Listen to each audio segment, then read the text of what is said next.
পাবনা পৌর সদরের শালগাড়িয়া সরকারপাড়া এলাকায় ৯ বছরের শিশু শিক্ষার্থী হাফসার মরদেহ উদ্ধার করেছে পুলিশ। শনিবার রাত ১০টার দিকে নানাবাড়ির পাশে একটি বাগান থেকে তার মরদেহ উদ্ধার করা হয়। নিহত হাফসা সদর উপজেলার মালঞ্চি ইউনিয়নের কামারগাঁও গ্রামের হাফিজুর রহমানের মেয়ে এবং তৃতীয় শ্রেণীর ছাত্রী। কয়েকদিন আগে সে তার নানাবাড়িতে বেড়াতে গিয়েছিল।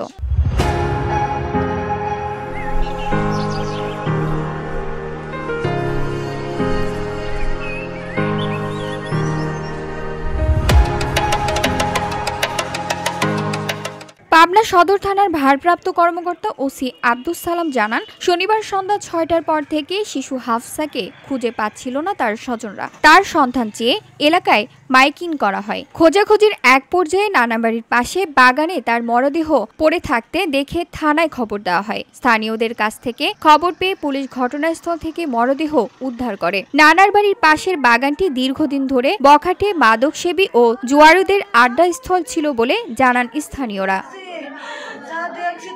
ওসি আরো জানান, পুলিশের প্রাথমিক ধারণা কানের দুল ছিনিয়ে নেওয়ার উদ্দেশ্যে দুর্বৃত্তরা শিশুটিকে শ্বাসরোধে হত্যা করে বাগানে ফেলে রেখে যায়। এ ঘটনায় সন্দেহভাজন ২ যুবককে আটক করা হয়েছে। তদন্ত চলছে। VOD Bangla news desk.